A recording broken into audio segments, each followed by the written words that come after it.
are now tuned in to the Lineman Lounge, the world's thickest sports podcast, with your hosts, Mike and Evo. ¿Cómo están, bitches? This is the Lineman Lounge. I am Mike. That is Evo, and we are fucking back. We are on a 2-week hiatus. We had a nice little break, but man, we are back. I'm excited. We had a ton of shit happen in the sports world. But not only that, we had things happen in our own lives that we're going to talk about. But before we dive into all of that, my man, Evo, how you doing? Long trip. You just went out across the country and back out to my neck of the woods. How's everything going? You dog-ass tired right now, brother? You know, I'm not as tired as I would have expected. But yeah, 27 hours from Arizona out to Ohio. Did that in one shot. I drove a heavy majority of the way. The lady drove about 4 hours of it out there, but we got out there real quick, got a nice cheap motel and got some rest in, was still able to hit the gym, and then went and picked the boys up, boom, right back on the road. Another 10 hours, 11 hours or so out to Missouri, Branson, Missouri. Stayed at Big Cedar Lodge out there, which Nice. I can't personally say I would recommend unless you are going to stay for maybe like a week, and even then, Okay. it's definitely not like a Great Wolf Lodge for the Okay. kids. There are kids things to do there, but it is a lot more full family, adult and some kids stuff there. So if you're into hunting, fishing, things like that, and you have a week to go and do that, it'd probably be pretty good. And I mean, if you want to take a boys golf trip, they've got a lot of awesome stuff out there, including that Tiger Woods course that they opened up, which is fantastic. But did that, and then out to Colorado Springs, spent several days out there in Colorado, and had the 4th of July, saw family, and yesterday got back here around 8 p.m. in Arizona, almost 4,400 miles done over a week, so it was spread out. But look, let me tell you, when I got to Colorado, I think from all the nicotine and caffeine that I had, my body was not happy with me. Shut down. I almost threw up several times when I got there. After a night's sleep, I woke up feeling like crap. Shit my pants at one point. Trusted a fart that I shouldn't have while going to get the boys some new shoes, because of course Been there, done that. Yeah. they were not sent with shoes. Fun. Oh, Yeah. They were sent with the clothes on their back and Crocs. I will So, reserve my comments. glad the boys are with you guys. I am very happy that they're with us, but I've got no need to reserve comments. No, yeah. Yeah, it's nice to have the full family here in Arizona, back where they should be, and not having to deal with stupid Ohio court bullshit where you can apparently legally kidnap children, and the court doesn't want to correct its mistakes, because then they would have pie on their face and open themselves up to lawsuits. But that fight will continue on later. Yeah. But yeah, man, it's great to be here. Be back in Arizona. Good. And Good. yeah, having a good time. We got some people hopping in already. Yeah. From the Talk, our other podcast, Vanilla Gorilla, our boy. We could totally go play some golf out in Missouri. I believe the Vanilla Gorilla is going to be moving to them parts. And $20 is $20. Yes, shit does happen. Yeah, it was on in the you, car driving to go get shoes. With nothing but nicotine and caffeine, shit definitely happens. And we were going to a mall, so it was kind of perfect. Everything was it was liquid. It contained itself to the undercarriage, the shorts. But I went and got myself a new ensemble just to be safe. Very nice. Very nice. Smart move. Well, I mean, I'm glad you're not shitting your pants right now, and that you guys made it back safe. Everything is good. Some more news coming from that trip in just a minute, but let's start talking about some of the things show related. We saw the talk pop in here. $20 is $20. What's up, big dog? Some big news kind of for us as a brand, specifically for me more so. But I'm very excited about it. Duty Calls, the film that was produced, created from the No Sleeves Network, I had to do it for school when, I wasn't sure what I was going to do with it, but I decided to try to put it in some film festivals, and Duty Calls has officially been selected to be shown at the Brightside Film Festival in Jersey City, New Jersey. I have absolutely no idea what that means, what it entails, but I'm going to get more details. This is the first time I've ever created a film that has been selected for a film festival. But I'm very excited. I'm very pumped. And once again, thank you to everybody that helped. Evo, you as well. I mean, you sent me uniforms. You have a little spot there at the end of the credits with the special thanks. So yeah, Duty Calls will be screened at a film festival. I don't know what else to do. I don't know what to say. I'm very a little shocked, to be honest. Yeah, man. Congratulations, $20. Congratulating you as well. That's awesome. I know you put a lot of hard work into that and a lot of time and effort going into that. And for your first shot at it to go into a film festival, that's awesome. So congratulations on that. Thank you very much. I really appreciate it. But like, that news is cool. I am very proud of that. But my man, you have some even better news. You had a hell of a trip. You just said you just traveled 4,400 miles back over and across the country, but that is not the only thing you did. My man, give the people the news. I'm pumped for you guys. Yeah, so during our trip, we also took a trip up the Cog Railway up to the top of Pikes Peak, 1,400 or 14,000 and some odd feet up above sea level. And I dropped the question to my lady, proposed to her up there with our boys, and of course she said yes. So I am officially off the market, ladies. Sorry, I know it's probably all the women that watch this show, Obviously, and obviously on they're all of very our shows, frustrated. just drying up all of the crevasses out there because I am off the market. Yeah, I am officially engaged. It's kind of been a foregone conclusion because this is absolutely, been Hannah and I's plan all along. Is we feel like we're meant for each other and want to spend the rest of our lives together. And we've just been kind of focusing our efforts on our family situation and getting our boys. But I wanted to be with the boys for them to experience that kind of moment with their mom and I as much as possible. And yeah, so I'm officially engaged. Man, congratulations. I'm very, very pumped for you guys. That is awesome. I'm also super pumped of the fact that you decided to do that with the boys there. I know when I proposed to Amber, I made sure that Graydon was also there and that, because it was important to me as well. So I know how that feels of kind of being in that environment, in that role. And dude, I'm super pumped for you. I'm super proud of you. I cannot wait for you guys to continue to grow, build the relationship you have. It's been fantastic. And hopefully here pretty soon, the lady is going to walk through that door with a bottle of champagne so we can do a toast. Oh, that's why we bought that today. That is why you bought a bottle of champagne. We have one as well because we wanted to celebrate you guys. Well, this is silly. No, it is not. This is for you, brother. I'm super pumped for you guys. Congratulations. She can't open this up, apparently. She can't get it open. I told her I was going to let you do yours. Yeah. No, yeah. I'll open it ours as well. Maybe. Yeah, you can just turn that off so that no one else has to hear our show double simultaneous broadcast. All right, brother, you ready? Crack these bad boys open? Almost. Of course, I got the hardest one here. We were shopping earlier, and she's like, "Yeah, I just want some champagne." Sometimes a girl wants some champagne. I was like, "This is dumb," but okay.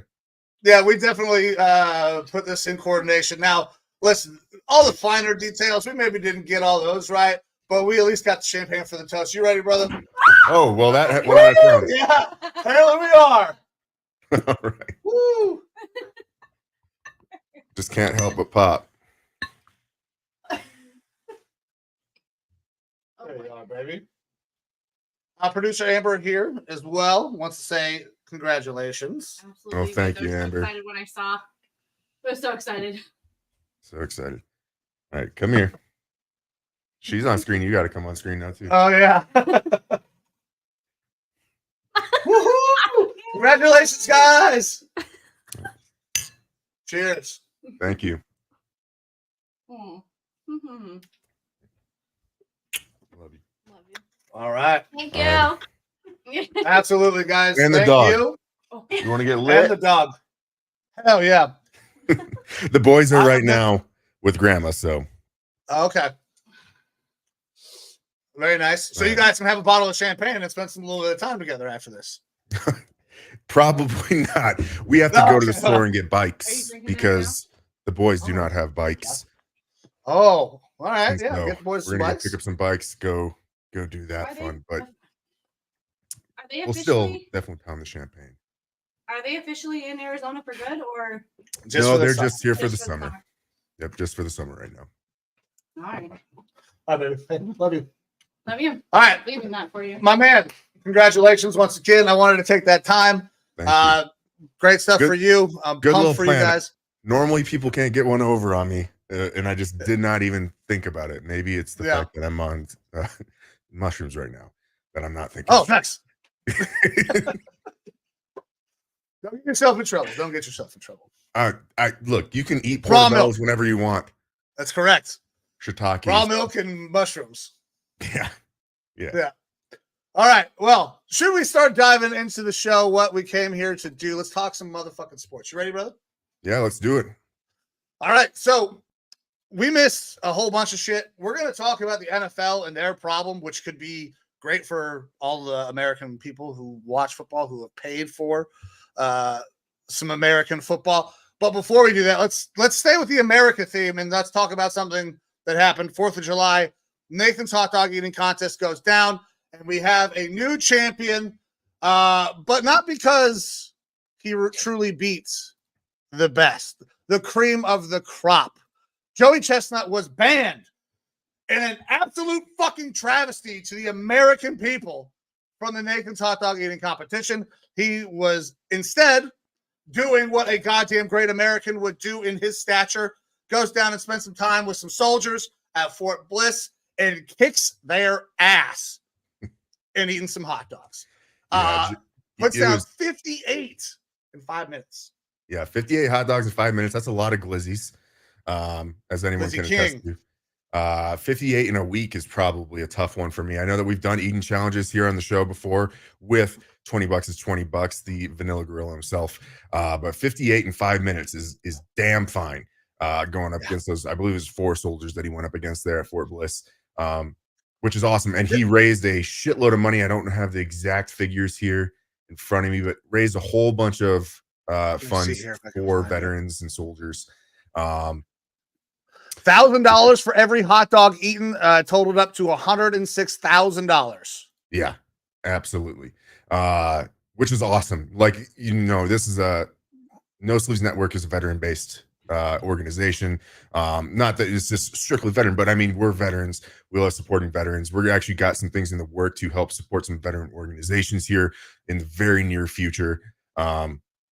And so seeing that Joey Chestnut is turning, you know, obviously what is essentially his career, competitive eating, and what he's most known for into something good when he's basically getting shut out from that competitive eating world, at least the Nathan's hot dog eating contest that takes place every 4th of July. And he's doing something that is obviously for a very good cause in our eyes.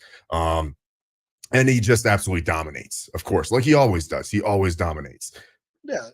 But And that being if said, you're you know, talking about eating, we still did have the Nathan's hot dog eating championship, where new champion Patrick Bertoletti put down 58 hot dogs. No, 50. he put down one more than Joey did in 10 minutes than Joey did in 5 minutes. Yeah. Hashtag not my champion. Yes, which is what was up on the Facebook page. I mean, congratulations to Patrick Bertoletti, but honestly, it has to be a little bit of a disappointment when those figures get kind of tossed around. You can't really feel truly great about your win there, unless we're completely missing something here, which again, we are two dummy thick idiots. It is always possible. Maybe those Nathan hot dogs are just thicker, girthier, the shafts are longer or something like that. But at the end of the day, you would think we're going to have some sort of regulatory size for a glizzy. When it comes down to these things. And he put down one more hot dog than Joey Chestnut did, but that extra hot dog took him an extra 5 minutes. So either way, congratulations to Patrick Bertoletti, but even more so, much more so than that, congratulations to Joey Chestnut. Thank you for doing what you're doing, which is taking Yes, your sir. craft, what you are known for, your special talent, and bringing that to Fort Bliss and helping veterans and soldiers, and putting on a show that normally you wouldn't get to see because these hot dog eating competitions on the 4th of July take place in Coney Island, Coney normally Island, not yeah. at a military installation. So pretty awesome there for Joey Chestnut. I hope that we continue to see. Now, I don't know if Nathan's Major League Eating is going to continue to close Joey out because of his deal with the Impossible Dogs or whatever the hell it is. But if that is the case, I hope that we start seeing more and more things like this. And hopefully he'll bring in some talent, some additional eaters, and we can kind of turn this into a really cool event on 4th of July with veterans as well. That would be super dope.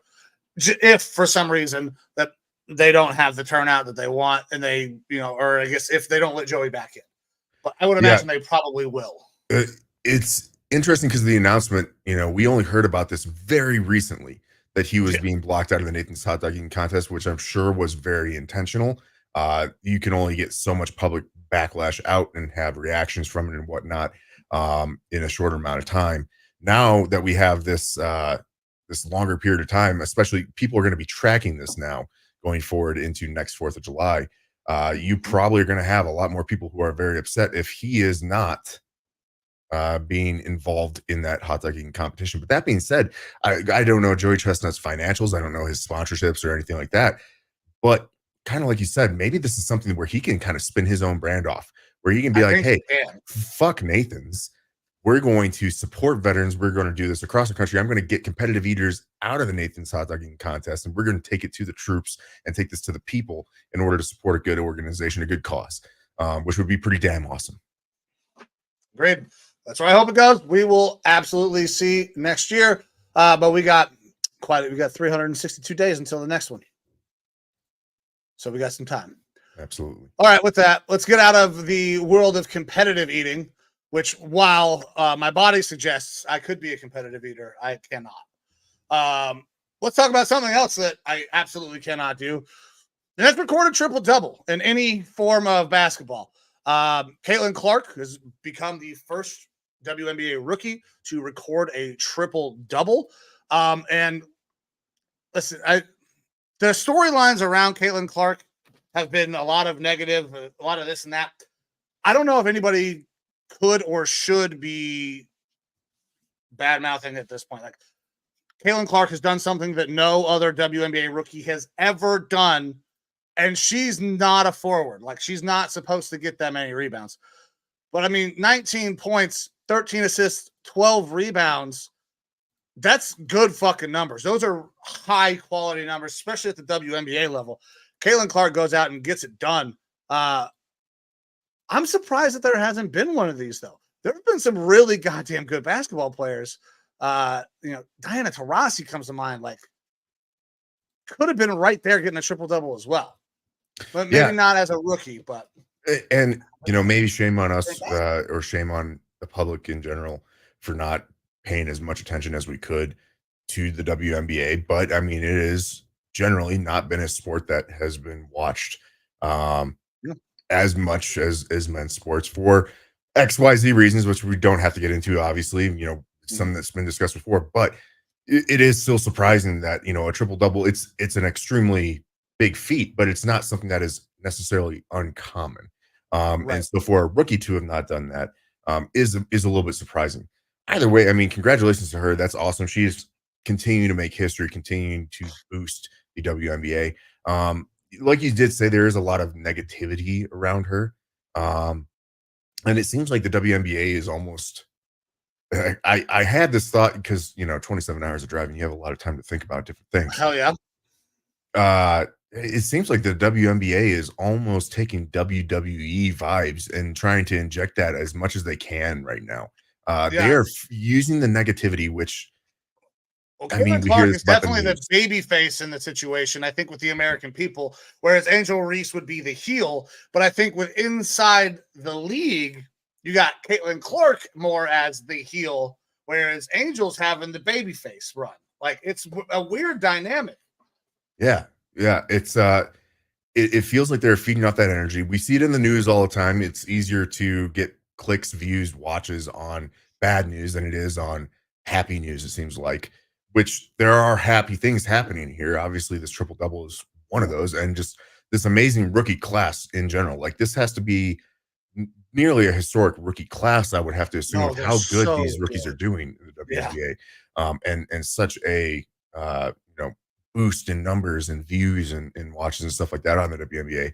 But it does feel like they are feeding off of, hey, there's a lot of negative vibes, and hey, let's ride this train, let's push it, let's maybe even make some of this happen even more, allow some of these fouls and stuff to happen and things that get a little bit more egregious, because it's going to get more eyes. It's going to help, like, as much as that kind of sucks, it's going to help the league, and it's obviously done great things for them this year. But the catalyst, of course, is Caitlin Clark and everything that she's been doing. Yeah, absolutely. Brother, I got nothing else on Caitlin Clark. Congratulations on the triple double. Keep getting some more. I'm sure we're going to see plenty of Caitlin Clark over the next decade plus. Oh yeah, so for sure. All right, let's make a transition over into the world of football. And this is kind of our bread and butter, but we're going to start today's show, or our football section, with some tragic and very sad news.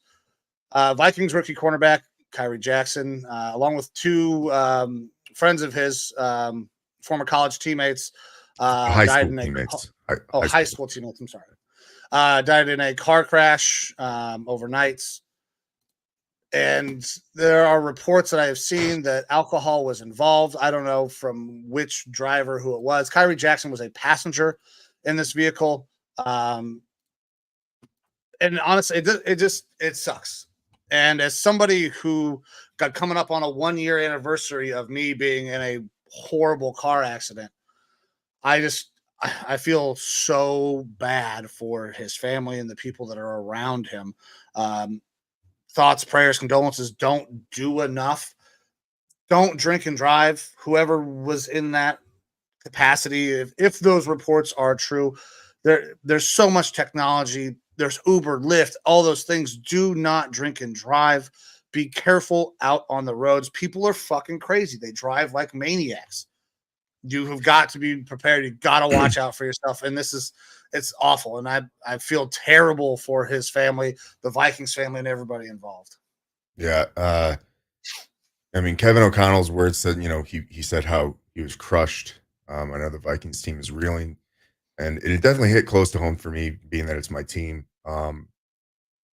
For better or worse, I mean, we see players of all skill levels, high school, college, NFL, professional, whatever, die from unfortunate circumstances all the time. But when it's your team, it definitely hits close to home, especially, I mean, during this draft process, I took a lot of time getting to know a lot of these players, more than I have in previous years.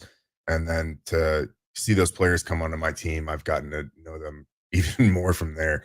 And Kyrie Jackson, 24-year-old cornerback, big dude who 6'4" seemed to have a high floor, at least as a backup, even as a safety or something like that, not just as a cornerback. Started off his time in Alabama, ended up going to Oregon and becoming the 108th pick for the Minnesota Vikings in the 4th round. He was a guy that guys on the team like Jordan Addison, a budding star here in the NFL at wide receiver, said, when asked like who's the guy to watch this training camp, he said Kyrie Jackson. The guy's going to surprise you. He's going to be a good player. And Kyrie Jackson was back home, I believe, in Maryland. He was the passenger in a car with 2 high school teammates, and the police do believe alcohol was involved, but not from their side. It sounds like they were not necessarily innocent bystanders, but that there was a lady, I don't recall her name, and I'm not going to take the time to pull it up and pass it on in the show, with kids in the car. She was driving at high speeds, changed lanes, and hit them, and then hit another car after them. And the one with Kyrie Jackson and his friends, that car ended up going off the road into tree stumps, where Kyrie and one of his teammates were pronounced dead on the scene. A third was flown to the hospital and pronounced dead there. Everyone else involved is still alive from the other vehicles. But it's just, it's fucking terrible, man. I mean, I don't know how else to All the put way it. ahead. Obviously I was driving yesterday, and so I was kind of late to get this news because I'm not texting and driving. I'm not Right. um, on Facebook or social media and driving. I'm just listening to podcasts and stuff and going. But I get home, I'm tired, and I see that, and I just was even more dejected. It's really sad to see. It's sad to hear. Um, it's a big bummer for sure. I don't know how else to put it. Yeah. Terrible situation, terrible circumstance. Um, and obviously the football side of it is obvious, but Yeah. the loss of life is terrible. Yeah. So thoughts and prayers to Kyrie Jackson and those other young men's families. It's terrible what happened, but it just kind of goes to show you that like Mike said, there's always options out there to take safe rides, to do things safer, to do things better when alcohol is involved and motor vehicles become involved. And please take the time to do that. But just in general, as human beings, just we need to look at every single day that we live as we don't know when our last minute is going to be.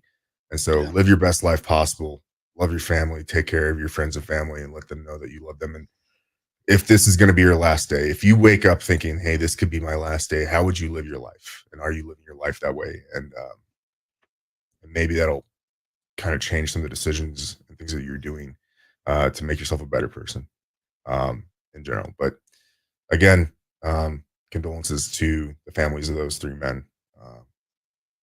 Yeah, and I'm sure that this is probably going to be something that the Vikings dedicate their season and their off season towards. So we'll kind of watch that going forward. Yep. You have some profound words there, brother. We'll move off of this subject, but know that our thoughts, prayers are with everybody who was involved in this situation. All right. With that, we are going to continue to stay in the world of the NFL, but we are going to change tunes. This is something that the NFL is going to fucking absolutely hate, but us as fans of the NFL, as customers of the NFL, because if you don't think that you are a customer of the NFL, you are nothing more than a mark. I don't know how many more times we're going to toss in some wrestling lingo today, but I might, because the NFL, if you are watching the NFL, you are a customer. You pay the NFL all the time, whether it's through TV, Sunday ticket, merchandise, or the other. You are paying the NFL. Well, now they may have to pay you if you ever purchased NFL Sunday ticket. Now, I know for me, I'm very excited because I have purchased Sunday ticket at full price, at a discounted military price, at a discounted student price. I don't know which fucking one it's going to matter, but there's a lot of people who are potentially in line for a lot of money because the NFL is talking about having to pay out at a minimum $4.7 billion, upwards of $14 billion. Eva, Yeah. my man, let's talk about the Sunday ticket. And do you have the website already saved so you can get your check? I do not have the website saved, but I'm pretty sure it's not going to be that hard to find once the final judgment kind of comes down on this. And this is something that Mike and I actually talked about just after our last show aired. I was like, ah, shit, I had seen this earlier, but didn't do a lot of research into it. But I just saw that more stuff came out about it. We should have probably talked about this last time, but hey, we get to talk about it now. The NFL has been ordered to pay fines up to $4.7 billion from that federal jury. They're obviously appealing it, but it does not sound like it's going to go their way. Like Mike said, $4.7 billion at a minimum. And then it's another $96 million towards commercial class, business subscribers, your Buffalo Wild Wings, things like that, or smaller bars.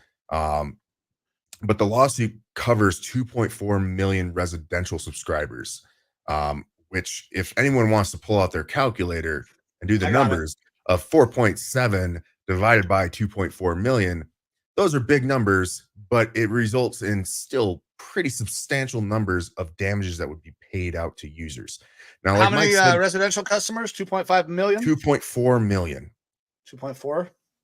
Now, I don't have those terms in front of me, and Mike's obviously figuring this out right now, but I've seen several $1,000s is what the payout would Yeah. be for individual people who have purchased NFL Sunday Ticket.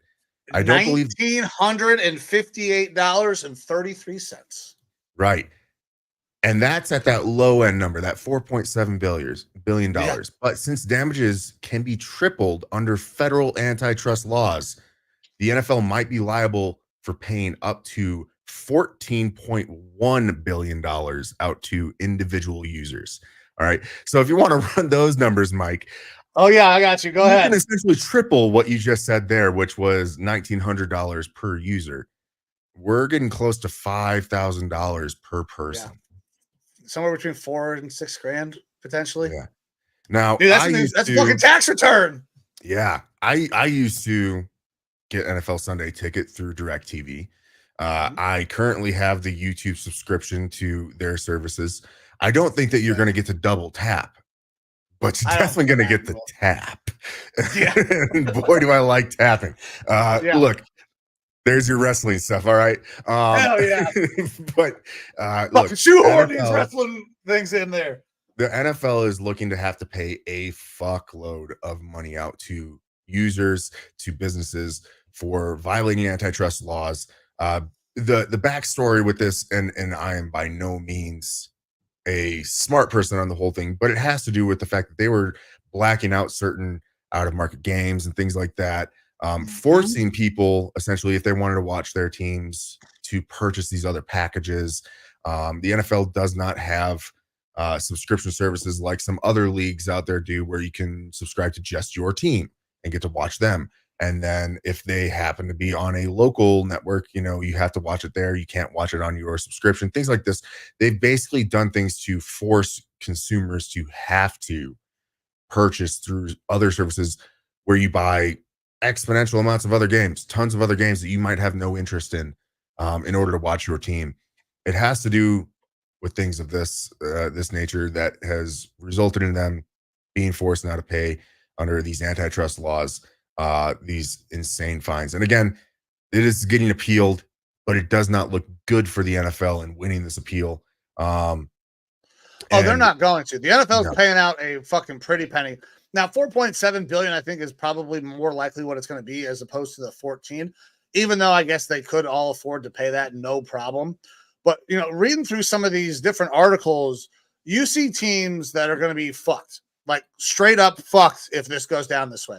Because one thing that I don't think that everybody is starting to still recognize is this is great for us. It's not necessarily great for your teams because the team's owners have to be the ones that foot this bill. If that's coming directly out of their money, then now they don't necessarily have that much money, if they're a poor owner like the Raiders, to go out and put in money for free agents, signing bonuses that are guaranteed, that are required to go in escrow. This is going to have massive implications on the entire league and the way finances go with them losing this lawsuit because the teams are footing this bill.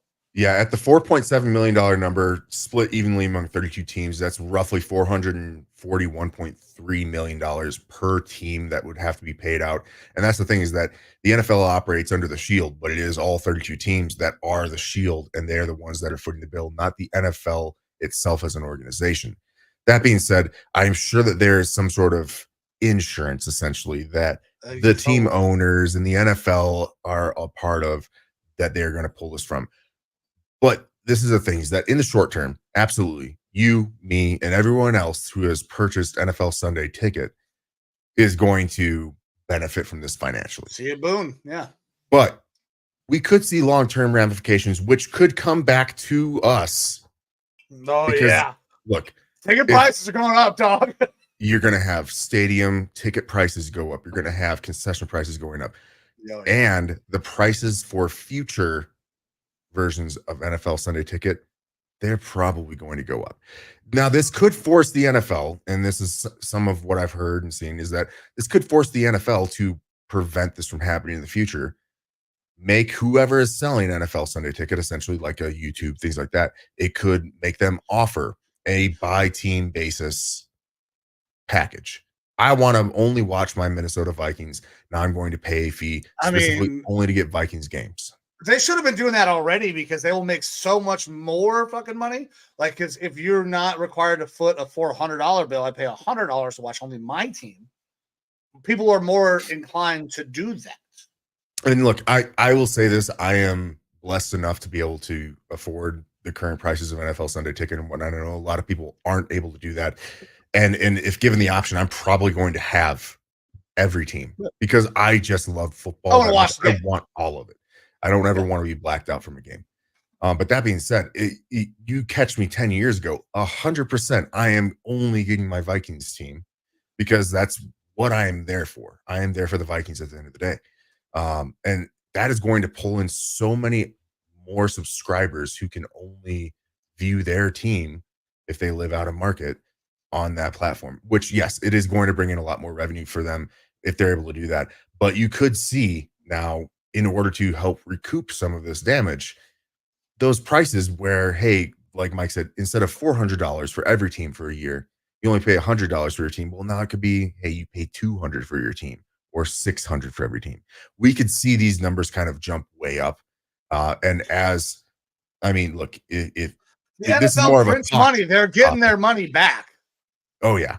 This is more of a talk topic, but the economy is not fantastic right now, despite what you might have heard in the debates from two babbling buffoons. That's fucking fun. Morons. We're going to have a great time on our next episode of The Talk, talking about handicaps. Oh, dude, I rocked this stupid ass Joe Biden t-shirt.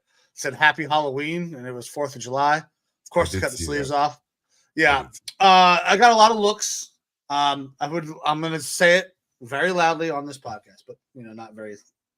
I do not support Donald Trump, but that Joe Biden shirt is fucking hilarious. If they would make some shirts like that, making fun of Donald Trump, I'd wear those too because they both fucking suck, especially if you watch that debate. I can't wait for the next episode of The Talk. That was the problem, is that I had work and stuff to deal with, but I really wanted to make it into a drinking game. I really did. Oh, dude. Yeah. But, I mean, if you'd have had conversations about your golf game during the debate. I didn't expect that to be on the bingo card, but damn, it was awesome to watch. That being said, either way, the economy right now, everyone knows if you go out to buy groceries, it's a lot worse than it was several years ago. It's a lot more difficult. Things are going up in price, and this is only going to push the prices of NFL Sunday Ticket, whether it's by a buy team basis or as an entire thing, up. So if you have previously purchased NFL Sunday Ticket, and when this is all finalized, I'm sure that we will put it out on the show, including the website, where you need to go in order to sign up for this lawsuit, in order to recoup funds from that. But you might want to consider, if you're going to continue buying some version of NFL Sunday Ticket in the future, putting it towards that. And maybe this is going to buy you several years in the future, because those prices are going to go up. Look at it as the blessing that it is.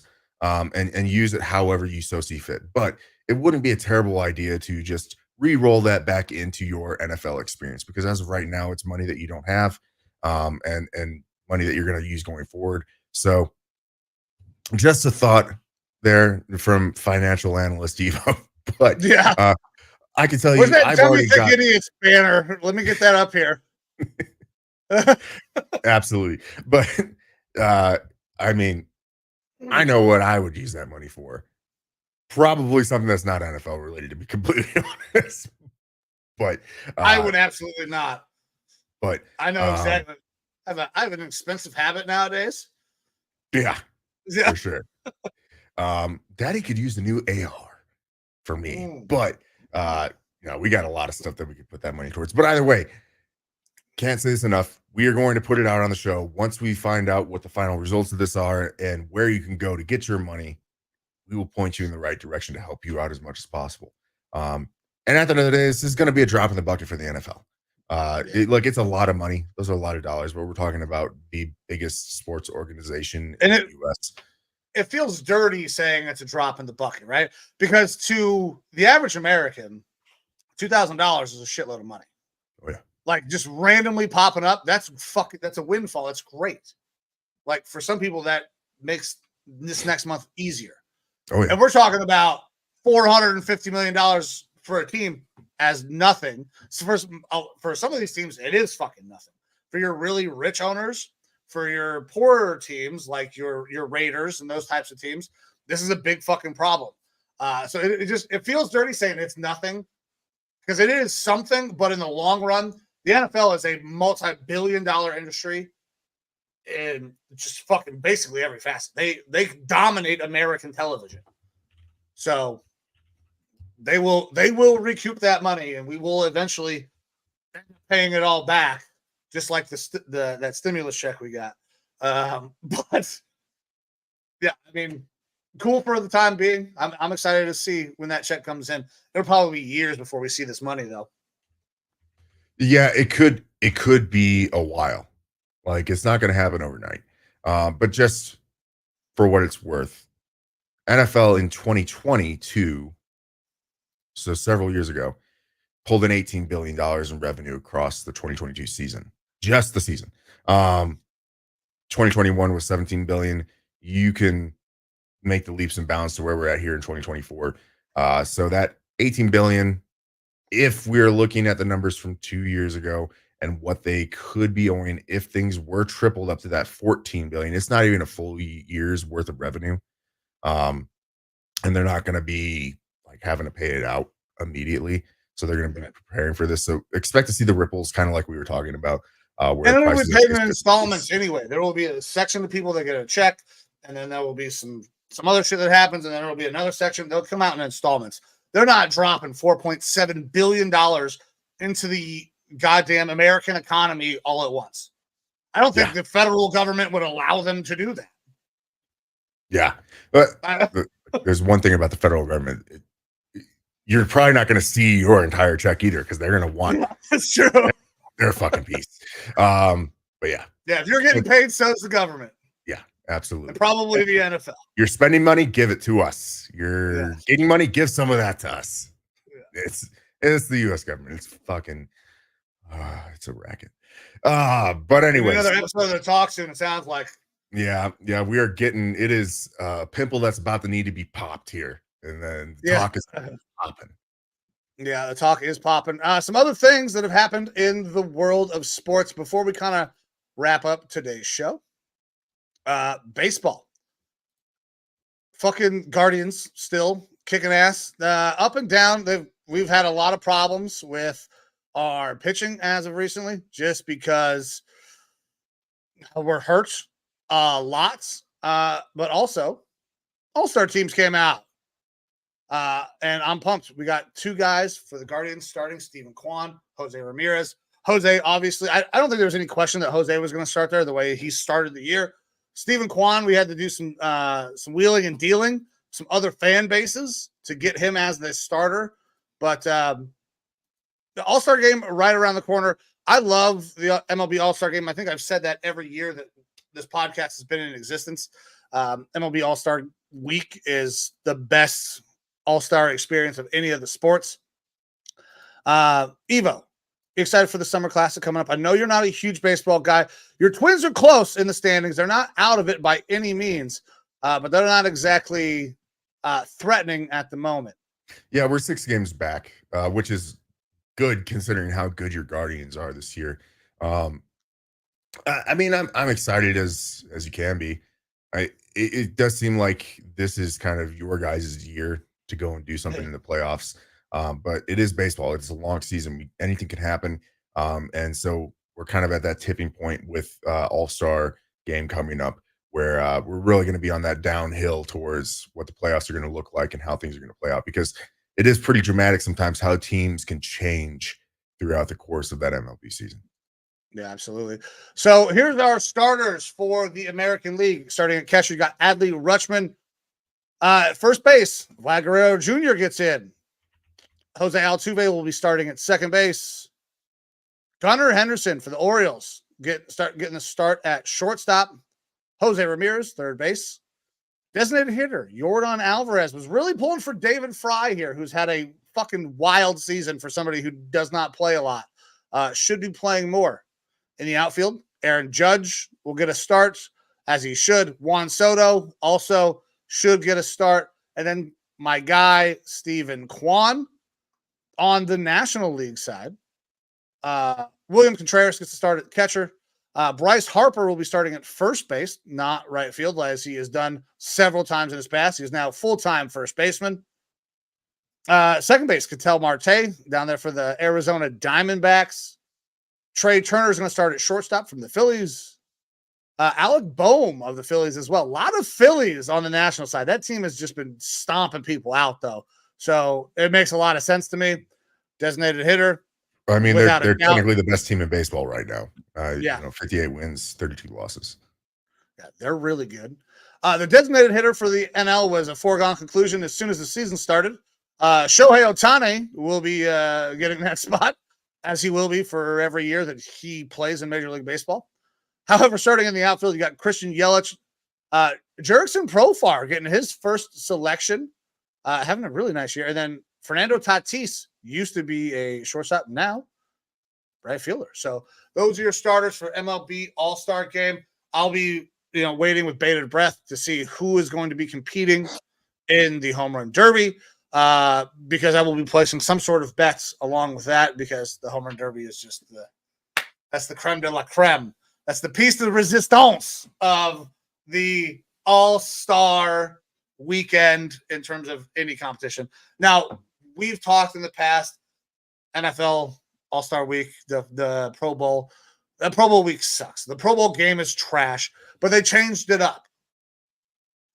Did we like the NFL Pro Bowl week and the competitions enough that we slide it up a little bit from where the Pro Bowl used to be? Is it starting to get closer to MLB?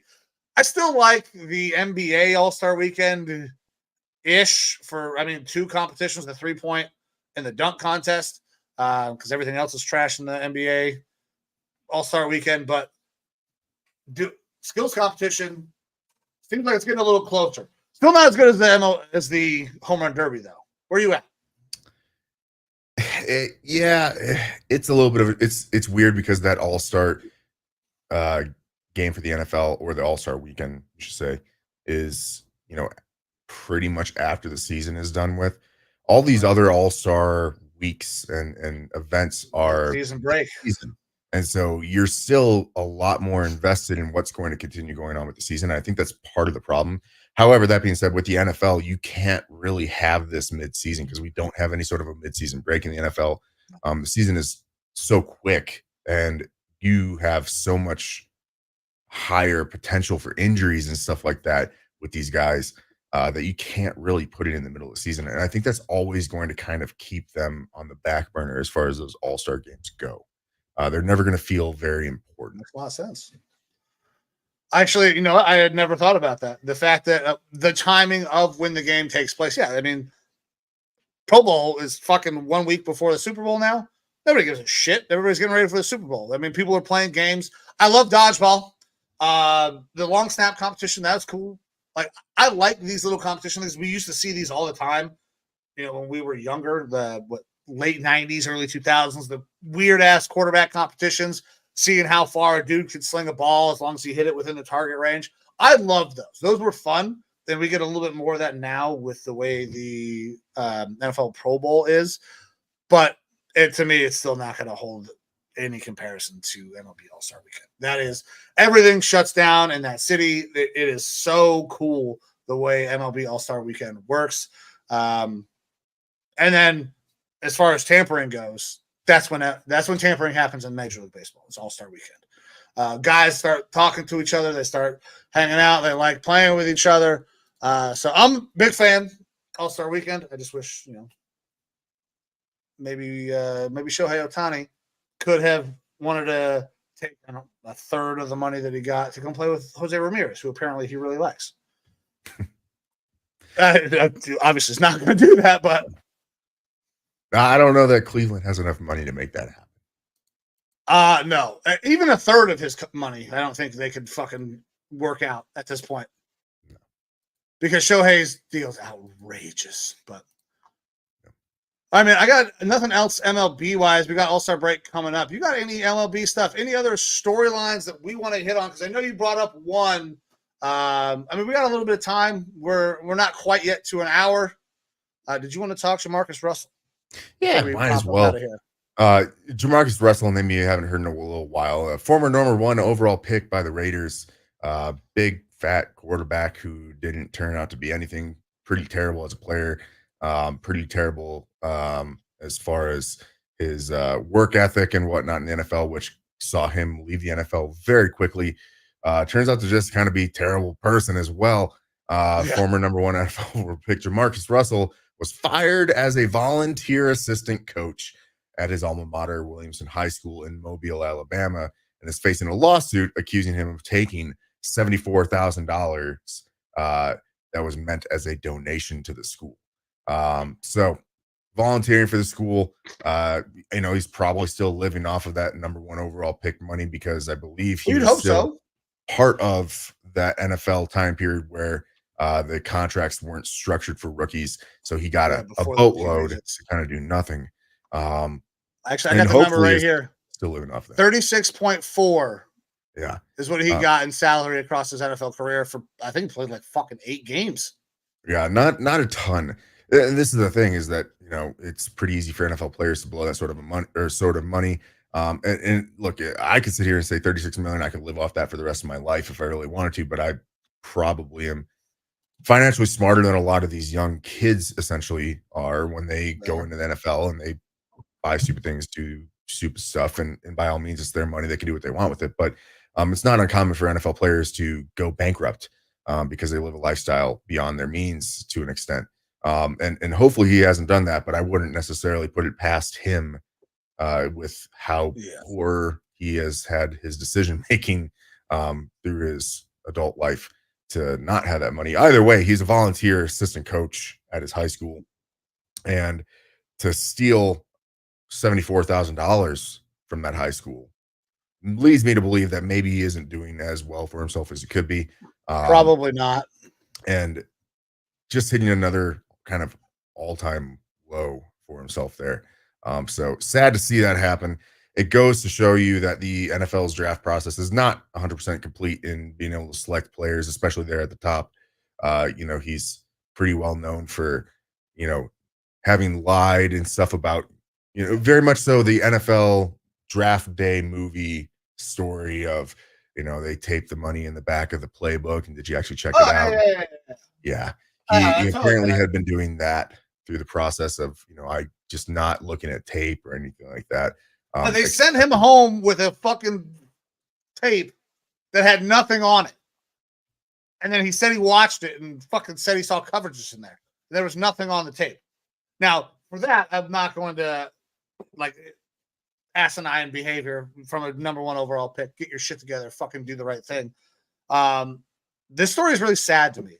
Because obviously Jamarcus Russell has fallen down a lot, right? Former number 1 overall pick, makes $36.4 million in the NFL, doesn't get it figured out, never gets it figured out in the NFL, and then goes off on his own about his business and is gone. Then he gets an opportunity as assistant coach. He's around the game, which is kind of like one of those things that always feels like it's going to keep players right, keep people right when they're around the game with something that they love. But that doesn't happen here. So I don't want to say that Jamarcus Russell is a bad person. Obviously, his decision-making is pretty goddamn terrible, but this is a really sad story because there's a pattern of bad decision after bad decision after bad decision. Somebody needs to get in this guy's life who is close to him, grab him by the collar and say, listen, motherfucker, get your shit together. It's like, we know this guy. This private in the army who just can't get right. You get nicknamed, can't get right. Just can never figure it out. And I hope that whatever this is sucks, and then he turns it around. Like that Ryan Leaf type of rebound story. Where that's what I was going to say. Whole thing up, and then you find a way to rebound from it. That's where I hope this comes. People love to watch the downfall of a person and trash them and so on and so forth along the way. But the thing that people love even more is a redemption story, typically. Yes. And there's always an opportunity for that. And he's probably lost Pretty that close to rock opportunity. bottom. Well, he's probably Because pretty close to rock bottom now. The only way you can go is up. You'd hope that I don't know how many chances has he had. I don't know. And it's tough. It's tough to trust a guy when that sort of stuff is happening. But obviously was very talented in college at LSU. We're going to the NFL. He did start 25 games for the Raiders over 3 seasons in the NFL. Had a 52% completion percentage, 18 touchdowns, and 23 receptions over those 3 seasons, which is terrible for 1 season, let alone 3. Like, yeah, he is got to be damn close to rock bottom.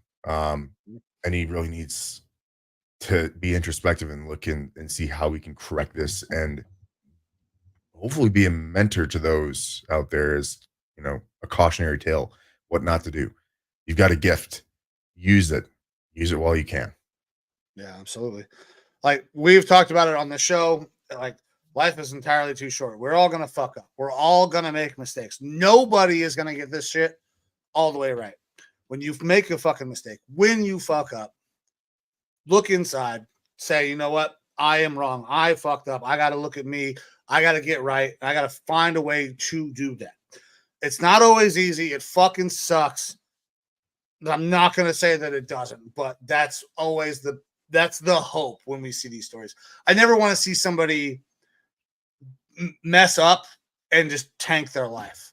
Like I want to see that redemption. That redemption is so much more than the fall, but the redemption doesn't always come. So, yeah. Sometimes you just gotta keep staying away from your team and going on vacations instead of practicing with them.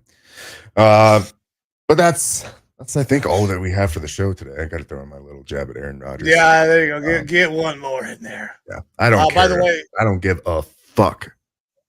About his redemption story. About Aaron Rodgers' redemption story? No. That's what makes sure that we're on the same page. We're talking about Aaron Rodgers right now. Fuck that guy. Yeah. Yeah. 100%. Yeah. All right. Brother, I got nothing else for today's show. Do you have anything else? No, I'm good to go, man. Time to go get some bikes. Oh, yeah. Guys, this is the Lineman Lounge. I am Mike. That is Evo. All of this is brought to you under the No Sleeves Network. You can go to nosleevesnetwork.com. It will carry all of the content that we have. That's 2 podcasts, 2 gaming channels, blogs. And then as soon as Vanilla Gorilla gets back from his ventures across the pond, we're going to have a food review guy as well coming to the No Sleeves Network. So there will be plenty of content there. If you want to interact with this show, go to Facebook. We have a group and a page. You can go on Twitter or X at Lineman Lounge, TikTok, Instagram, all of that shit. We are on every social platform. If you want to listen to us, go on any podcast platform. We're there. And if you want to watch these beautiful faces bullshit like we do every week, check out the YouTube, hit the like, subscribe. And we greatly appreciate that. But with that, my man, Evo, one final word for the people. Love your family, ladies and gentlemen. Love them like it's your last day. Profound words. Guys, with that, we are going to get the fuck out of here. I'm Mike. That's Evo. This is the Lineman Lounge. See you.